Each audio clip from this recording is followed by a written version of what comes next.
This specifically, it was a couple of weeks ago that I interviewed you, I think, on the Michigan Business Network. And it was the first I'd heard of the Corporate Transparency Act, and it terrified me. And so I thought we better bring his expertise in front of this group to explain a little bit of what it is. So we'll do that, and then we'll do Q&A for both of them afterwards, all right? When we had to go lobby a reporting rider that was going to go on the Affordable Care Act, and it was small businesses had to report any transaction over $500 or something ridiculous. And it was simply going to do the same thing this is going to do. It's going to drive up your costs as a small business to just keep that data alive. And in that case, it was going to make small businesses hire at least a half a person. But we were able to get it pulled out of that Affordable Care Act, and so it never came to light. And this is one of those things that would be very much like that, which makes like Rob and Todd's organization so pertinent, because they're the watchdogs. They're looking out for us. When I came back and I said, I was so excited we got that thing removed from the bill, everybody looked at me and said, what thing? And that's what happens. I mean, in many cases, you are protected and you don't even know it. So that's why we wanted to bring this to light. So does anybody want to start with a question? I've got a, oh, okay, Mark Burzik, an attorney. I just warned you. Go ahead. Well, actually, this is for Todd. How do your priorities become easier or harder based on what happens next month? Part A. Part B is, what do you see happening next month with control of Congress and the Senate? Well, I don't have any magical insight. Button on the side? Now it's on this. Excellent. I listen to the same pundits you do, look at the same polls you look at. So it's clear that control of Congress is up in the air. I mean, it's likely that the Dems will keep the Senate, and likely the Republicans will take the House. If that happens, I think, for the reasons I mentioned before, we're more likely to see ongoing gridlock, which, depending on what you want to see happen or not happen, is either a good or a bad thing. But I do think there's going to be a fiscal train wreck is made more likely, I think, if that happens. If you have divided government, and they get to the first quarter, they've got to pass a spending bill, and they've got to raise the debt ceiling. If the Democrats are in control of the White House, and if they're also in control of the Senate, the only lever Republicans will feel like they have is to hold the line on the debt ceiling to get the things that they want, because they can't proactively pass anything against the other two. So I do think that's going to be a very significant and long-term drama in the spring. And it could have real impacts on the markets, on the economy. I don't know if anyone remembers a very similar situation we had in the first Obama administration, 2010, 2011. We had exactly the same thing. We had spending coming to an end. We had expiring tax cuts. And we also had the debt limit being hit. And there was weeks of really intense negotiation. The government shut down a handful of times. So I think that same kind of drama is going to happen in the spring, especially in that scenario. It becomes much less likely, I think, if somehow the Democrats keep the House, because the Republicans won't have the leverage to drive that potential bargain that they're after. So that's what I kind of foresee. I do think in any of those scenarios, the deal on immigration, I think, is still possible. Great. Hey, by the way, I want to get a round of applause for Patrick. Patrick has been here since I think the foundation was laid, but he saved everybody electronically. Thank you, buddy. Yeah, Patrick's A1. He holds all the audio visual down in this room for sure. I'll start with you, Robert, for a question. Actually, I'll just take one question since I saw a number of hands on the table, so just one for me today. When it comes to the impetus and the intention of the database, Can you give me more insight about that? I understand the collection, or the reasons why for the collection. Is it just to reduce possible fraud, data beyond, to understand, control? More insight on the impetus and the creation of said database. We may have a couple different answers on that. So excellent question. The database is created for law enforcement purposes. Okay, if you look at the implementing legislation, you look at the rules and things like that. It's all about allowing law enforcement, whether it's pursuing to a criminal investigation, working with foreign governments in investigating U.S. companies. It's designed for law enforcement purposes. And the rallying cry that we've seen for it, at least the most material justification for it, is the Ukraine crisis that we've seen, right? The United States wanted to freeze the Russian oligarchs' assets. How do you know what's in the U.S., right? How can you figure it out? How can you find out in a very quick way, hey, he's got these 3 companies, and maybe we should go ahead and sanction those companies and freeze them. So again, the stated purpose is for law enforcement purposes. There are going to be limitations in the act. In theory, it's going to be accessible only under limited circumstances. But as you say, as with most things in life, whenever you get a government program, there's always a slippery slope, right? And if the justification for the act is, hey, it's easier for us to force companies to give us this information than it is to execute subpoenas or start grand jury investigations, things like that. Well, when does the IRS say, hey, it's easier for us to just go ahead and look at this database to figure out if someone has 3 extra companies that they aren't reporting information on, right? We've got 83,000 new agents that are potentially there. So again, I'm not saying that that's going to happen. But let's be honest, it's a slippery slope, right? It has to be a concern. So as with most things in life, it starts off with, hey, we need to protect people. We need to enforce the laws, whether it is sanctioning Russian oligarchs, whether it's finding businesses that are used for child trafficking, which is something that's actually in the rules as a justification. Anytime you can use children to help justify something, you always do. It is designed for that law enforcement purpose and to ease the burden in which law enforcement has to access beneficial owner information and start tracking these sorts of things. So before your take on it, let me say, don't the banks already have this info? And that's a good segue. Well, that's a good segue, but also, there are all kinds of problems. Robert's exactly right, that's justification. That earlier versions of this legislation actually had anti-money laundering in the title. And so they were able to do this jujitsu so that if you were against this approach, you must be pro-money laundering, right? Or pro-this stuff. Our point has always been, there are, not only is this a huge burden and problem for the small business community, there are other better ways of doing this that don't have those problems. First off, there's this huge database. They have not defined how they're going to manage this database, how they're actually going to be able to comb through these, what will wind up being probably billions of bits of information to actually identify these things. They haven't identified how they're going to be sure that it is legitimate. Just because they say you have to report these things and there's going to be penalties, well, who are the people who are going to want to avoid that? The very people who are trying to catch, right? So the idea that all the criminals are going to be in the database seems naive. Giving a lot of credit for criminals to self-report here. Right, exactly. And then finally, yeah, a lot of this information, none of this has to do with money. It's all about corporate entities. But what they really care about is the money itself. And the money itself is almost always in banks.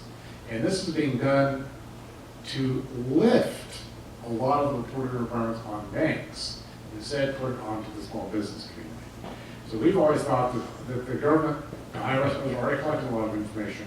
The banks know about the actual accounts and the movement of money of a lot of these accounts that the small businesses don't. So we think at the end of the day, even though the banks think they're going to get out from under a lot of these reporting requirements by supporting this, I think at the end of the day, it's going to be a belt and suspenders approach. And they're going to find that all those new customer rules and all those things they're hoping to amend and make less onerous are going to stay, and the small business community is going to wind up with this reporting. And when it follows that time, or the banks and financial institutions lobbying for this, thinking that they will decrease their reporting and putting it on somebody else's shoulders? Yes. This started off, the discussion started off, I think it was 2014, 2016, and it was in the context of know your customer, and money laundering and things like that. So absolutely correct. This is to some degree a bank-driven issue. Yeah, that's kind of where I was going to. All right, another question. Were there any hands over here? I don't want to, okay. No, go ahead. Okay. Question, I guess, for both, but predominantly for Robert. I'm trying to think of any positives that might be, kind of buried within that. And one of the things that some people in economic development, we follow the, new business registrations and things like that to see how we can support them. Is there any sort of public element to this that might be beneficial for, again, groups to say, hey, you're registered with this database, and we could, potentially, again, trying to find a positive of viewing it as a way to access businesses that we might not know about? Sure. So there are at least two positives that I see. Lawyers and consultants are going to be making a lot of money on this. Okay, it's unfortunate, but there is going to be a regulatory cost for it, and it's going to be borne by the small business community. That being said, the intent of the database is not to be a public database, right? This isn't about creating connections or creating networks. It's about self-reporting information for law enforcement purposes. It's I think we have a Fifth Amendment challenge there, but again, I don't know how that's going to play out in the court system and how it's law. But is there a small business benefit to it? The only thing that I can think of is it may lessen certain logistical issues because companies may not want to undertake some of the steps like layering entities and things like that in order to avoid this burden. That being said, it comes with a giant con, which is now you're potentially exposed, right? And you remove barriers to liability. So I think it's fair to say that this is a boon for the government, not necessarily for the small business. Other than the companies that are coming out to help comply with it, and there are some. They're charging X number of dollars a year to help assist with it. Again, beauty of capitalism is that a company always steps in to fill the void. So, One other quick point that I want to make that I just thought of, it's not really a response to the question, but this is not just a one-time reporting button. I think it's really important to understand. Those same penalties and same requirements require you to keep the information updated on a regular basis. So if anything changes, if one of the owners gets a new passport number, they have a new home address, they get a divorce, and now maybe their spouse is an owner of the company as well as a result, you have to report all that information on all of those people as well. correct. And just very quickly bounce off of that. If there's any corrections, if there's any updates, anything like that, needs to be reported within 30 days. So again, the question becomes, my CEO, who's a beneficial owner, gets a new driver's license. How do I have to survey everyone every 30 days in order to figure out if your information has changed, right? These are the potential issues, yeah. Yeah. Listen, we got time for probably two more questions. Yeah, you had your hand up. Yeah, mine's pretty quick. I'm just curious if there is any overlapping reporting that already exists, say through, taxes that will help the small business to not, be super pressured with this, and what those are, like any overlap. So the identification of beneficial owners is, I think, a fairly unique. I can't think of any other law that requires any overlap with it. The incorporator information should be in theory available based on the organization of the company or the incorporation of the company. Some of the internal information may be available based on tax returns and things like that. But this really is creating a new section of reporting for the most part. Which means more time, more energy, and that's right. Consultants. Okay. And then Kim, you'll be the last one. So as it relates to the auto industry, people coming into the dealership and they ask for a 2-3 payment on a new Escalade, which that's not going to happen anymore, which is fine. So as interest rates increase, we're trying to convey that to the customers and say, these are new times. We realize that it's difficult. We'd love to give you the best deal and offer as we can. possibly can, which we are. I mean, Gene does a good job with that. Defining a recession was definitely a point of confusion a couple months ago, and understanding kind of like, just because we have 2 quarters of declining GDP doesn't mean that people aren't spending money, because we see that people are spending so much money right now, even with, what was it, 9.1, 9.2, I think inflation this month. So I guess for us, how can we convey to customers the factors of inflation, because we want inflation to continue to at 2 or 3% every year, because we are growing as a GDP. So how can we define what that inflation looks like, I guess, and also, is the Fed concerned with saying that we're in a recession? Because technically are, because they don't want people to stop spending money. Because coming up, maybe in the next couple of quarters, we could be in a depression as we see a cyclical cycle of fiat currencies again coming to another close. Does that kind of make sense? It does. I think that most of the discussion around whether we're in a recession or not, I think, is a political discussion. I think it's about whether or not someone's complaining about us being in a recession or not. I think the Fed, well, no one wants to be in a recession. Their whole object around increasing interest rates is to get people to spend less money. So if saying this is a recession would do that instead of raising interest rates, I think they would be all for that, actually. So I don't think that's driving that debate. I think most of the debate, is whether we use the recession word or not is really kind of a moot point in terms of the actual economics of it.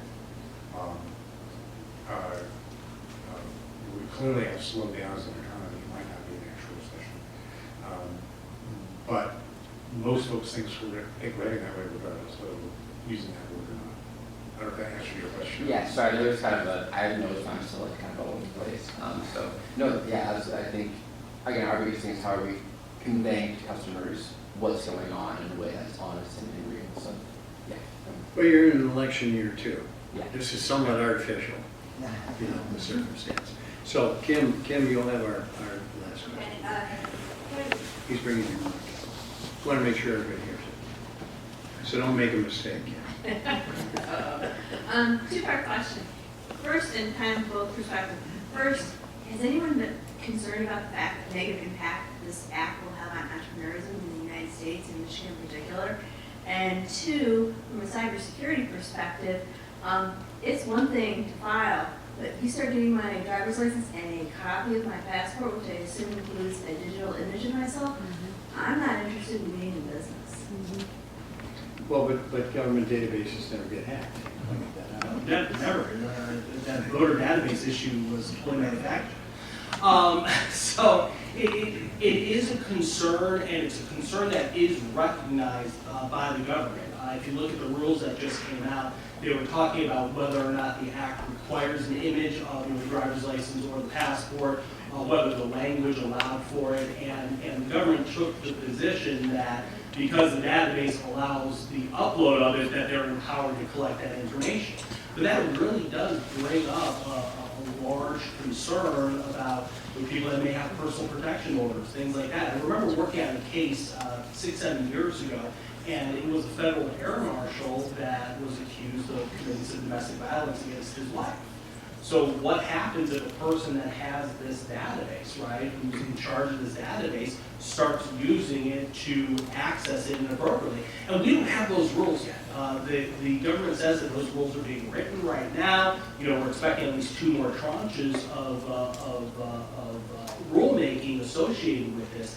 But you also have to be concerned on a company level, because it's the company's requirement to upload this information. So what happens afterwards, right? Is it coming from the HR files? Is it going to someone separate, right? Are there any violations or issues that are there? So is there going to be an effect? Look, I don't know if anyone's going to say, hey, you know what, I don't want to make a business because I don't want to be in this database, right?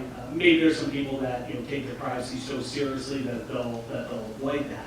But I think it is going to have an effect on the way things are structured.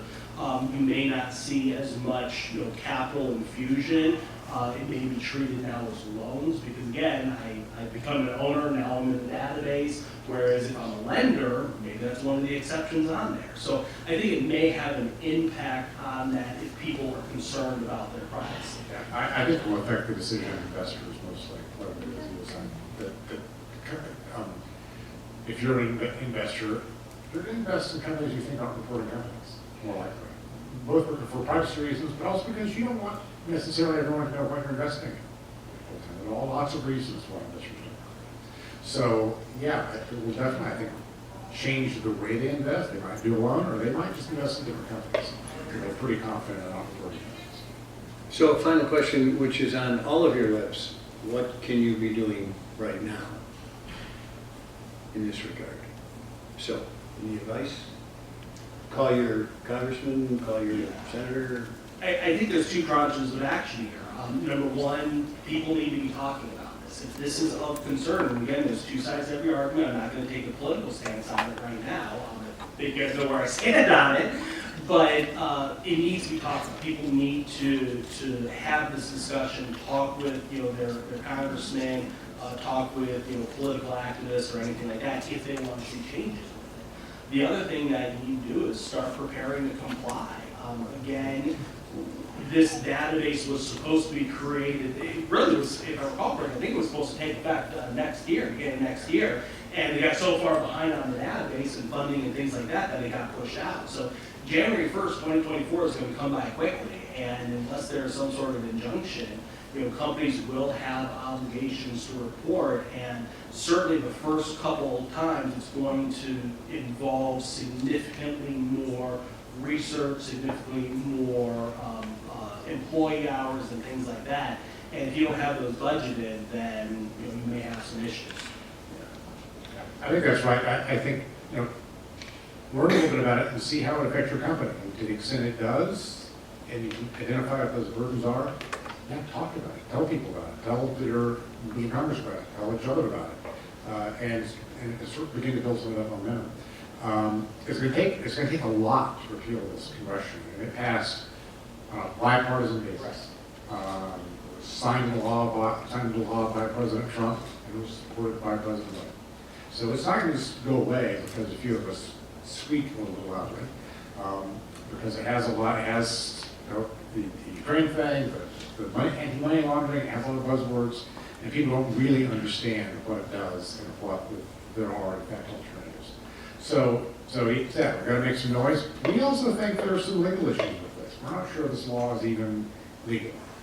So we actually are looking at it from that perspective. There could be some challenges coming pretty soon. So keep your eyes out for that too. All right, well, thanks. I really appreciate Robbie bringing some refinement to this and making us aware of it. Thanks for coming across town, and Todd, thank you for coming across country. We appreciate it, and the watchdog stuff you do for us every day in DC. So let's have a round of applause. Once again, I want to thank the sponsors. Doesn't happen without them. Also want to thank my team, Sarah Mosier, who's out in front, Benjamin Robinson, give a wave, Michelle O'Kelly, who couldn't be here today, and Jeffrey Mosier, right? Good job, guys. Thank you. And first, as always, we thank you all for coming out here today. Our next event is going to be the Business Sports Luncheon, which will be November 1st. November 1st. That's pretty close. And Alan Heller is going to be our speaker, the athletic director at Michigan State University. So you'll see more details between now and then. We'll be getting a hold of everybody here in the meantime. So thank you again. What do we have here? Should be December 7th. That's the Future Business Index that will be coming out with the new one. So look forward to that too, and we'll tell you where that venue is going to be. That's usually a breakfast. All right. Thank you all so very much for being here, and as always, we wish all of you a very prosperous month.